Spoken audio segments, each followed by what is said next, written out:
तो जिस जगह की तस्वीरें आप लगातार देख रहे हैं, आज का मनमोहक दृश्य और ये सीधी सिंगरौली की बॉर्डर की हम आप तक लगातार तस्वीरें जो आज आप तक पहुंचा रहे हैं, उसी तस्वीरों में आज एक बार पुनः से हम आपको लेके चले हैं लास्ट आंकड़ा जो अभी शाम के लगभग 6 बज चुके हैं। और 6 बजे के लगभग का जो आंकड़ा है वो हम आपको बता दें, 96 मूर्तियाँ यहाँ पर विसर्जित की जा चुकी हैं। और 96 माता रानी की मूर्तियाँ जो झांकी थे वो विसर्जन हो चुके हैं। यहाँ पर कुछ भक्तगण हैं जो कुछ यहाँ की व्यवस्था को लेकर, जो यहाँ का जो व्यवस्था को लेकर जो सवाल और मांग करने के लिए यहाँ पर कुछ विषय को रखना चाहते हैं, क्योंकि यहाँ पर जेपी कंपनी का पूरा इसमें सिस्टम लगा हुआ है।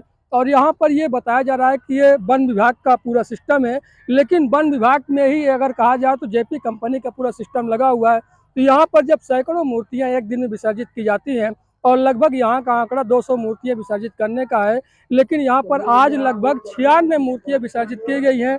और उसमें अब क्या कुछ मांगे होती हैं यहाँ की व्यवस्था को लेकर, क्योंकि यहाँ पर जो मूर्तियों को लाया जाता है उनके लिए व्यवस्था जो है वो सही तरीके से नहीं किया गया है, क्योंकि यहाँ पर एक छोटा सा पंडाल लगा दिया जाता है और पंडाल के माध्यम से जो प्रशासनिक व्यवस्था होता है वो किया जाता है। लेकिन यहाँ पर जो ये टेम्परेरी व्यवस्था, यहाँ पर जो परमानेंट व्यवस्था होना चाहिए, यहाँ पर जो बैठने का चबूतरा वगैरह हो, इस विषय को लेकर यहाँ के जो स्थानीय भक्तगण हैं वो भी कुछ मांगे करना चाहते हैं। हम समझते हैं क्या कुछ कहना चाहते हैं। क्या नाम है भैया आपका? आनंद कुमार जायसवाल नाम है मेरा। क्या क्या कुछ कहना चाहते हैं? आज जो दशहरा का दिन है और यहाँ पर पूरा भक्तिमय यहाँ पर दृश्य देखा गया, लगभग हजारों से ज़्यादा लोग यहाँ पर पहुँचे और मूर्तियाँ विसर्जित किए।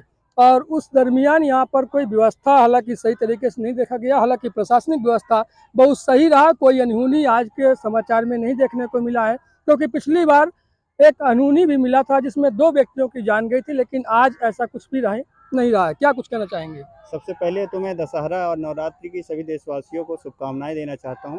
जो आज ये जो त्यौहार है, ये अच्छाई और बुराई के प्रतीक है ना। बुराई तो सबके मन में होती है, लेकिन अच्छाई बहुत लोगों के मन में रहती है। लेकिन इस त्यौहार से हमें ये सीखना चाहिए कि कितनी भी बड़ी बड़ी बुराई क्यों ना हो, वो अंततः हार में ही बदल जाती है। तो यही कहना चाहूँगा कि अपने अंदर का जो अहंकार है उसे मिटाना चाहिए।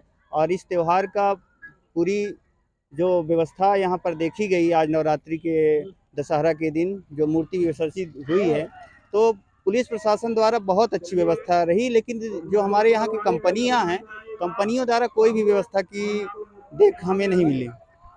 कंपनी के द्वारा यहाँ पर देखा गया कि इतना बड़ा सिस्टम लगाया गया है जो पानी को रोकने का, और ये पूरा नदी का जो पानी है उनके उपयोग में आता है। लेकिन जो गांव के लोग हैं जिनका आस्था सा ये जो आस्था का विषय है, क्योंकि आज लगभग कहा जाए तो सैकड़ों मूर्तियां विसर्जित की गई हैं। 96 लिस्टेड है अभी, 96 मूर्तियां अभी जो यहाँ पर एंट्री कर रहे हैं उनसे हमने संपर्क किया, उनके द्वारा बताया गया 96 मूर्तियां यहाँ पर विसर्जित की जा चुकी हैं। और उस दरमियान यहाँ पर ऐसे कोई व्यवस्था नहीं देखने को मिला जिसमें उनके लिए, श्रद्धालुओं के लिए कोई व्यवस्था देखने को मिले। यहाँ पर ना तो कोई चबूतरा है, ना कोई बैठने का साधन है, ना तो कोई पार्किंग है। यहाँ पर ऐसे लोग आते हैं, ऐसे कोई घटना भी हो सकती थी कि इसके लिए क्या कहना चाहेंगे? इसके लिए देखिए, सभी जनता चाहते भी हैं कि ये अच्छी व्यवस्था हो, चौतरा बने, बाउंड्री बने। और ये जो व्यवस्थाएं, जो रास्ते हैं आने जाने का, इसमें बहुत ज़्यादा समस्या होती है मूर्तियाँ लाने में। इसके लिए थोड़ी बहुत व्यवस्था की विचार करना चाहिए हमारे हिसाब से। आज कई वर्षों से कंपनियां यहाँ आई है, लेकिन आज तक कोई व्यवस्था नहीं देखी जा रही है। हमेशा जैसे पहले रहती थी वैसे ही आज भी है। लेकिन लाने ले जाने में, गाड़ियों को लाने ले जाने में ये समस्या होती है, मूर्ति उतारने में समस्या होती है। उसके लिए भी कुछ व्यवस्था करनी चाहिए। रास्ता नदी हाँ, के लिए हाँ, जाने उतरने के लिए रास्ता ही हाँ, नहीं बनाया गया हाँ, है वही अभी तो। तक। अभी सैकड़ों मूर्तियां यानी हजारों से ज्यादा लोग यहाँ पर आए, लेकिन उनके लिए रास्ता यहाँ पर नहीं देखने को मिला। रास्ता तो वही देखने को नहीं मिलता है। इसके लिए विचार करना चाहिए हमारे इस कंपनी को और यहाँ की जनता को, कि मांग करना चाहिए सभी एकजुट होकर के इस तरह की व्यवस्था हो। यदि इस तरह की व्यवस्था नहीं होती तो आने वाले भविष्य में कुछ भी हानिकारक हो सकती है। बिल्कुल, जो स्थानीय जो भक्तगण हैं हम इनसे बात कर रहे थे। यहाँ पर ये देख सकते हैं, ये माता रानी का विसर्जन करने के लिए यहाँ पर पहुँचे थे।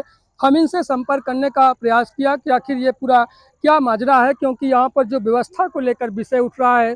क्योंकि यहाँ पर ना तो कोई चबूतरा है, ना कोई बैठने का साधन है, और ना तो कोई रास्ता है नदी तक मूर्ति को लेकर जाने के लिए। क्योंकि हमने देखा यहाँ पर कि मूर्तियों को लेकर लोग गिरते पड़ते तक नदी तक पहुँचते हैं। लेकिन ये वर्षों से चलता आ रहा है, यहाँ पर हर वर्ष मूर्तियों का विसर्जन होता है, लेकिन इसके लिए कोई ठोस कदम नहीं उठाया जाता है, न तो प्रशासन के द्वारा और न तो यहाँ पर लगभग 2005-6 से कंपनी यहाँ पर स्थापित है और न तो कोई कंपनी के द्वारा यहाँ पर कोई व्यवस्था किया गया है।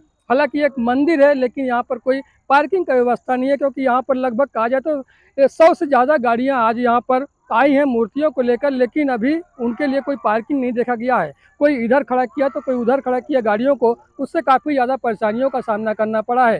हालांकि कंपनी को इस बात पर ध्यान देना चाहिए और कंपनी के द्वारा इस विषय को लेकर इसको संज्ञान में लेने की आवश्यकता है कि यहाँ पर कोई व्यवस्था के लिए ठोस कदम उठाया जाए। ऐसे ही ताज़ा खबरों के लिए लगातार बने रहें यूडी न्यूज़ के साथ और मैं हूँ आपके साथ पंकज दुबे। धन्यवाद।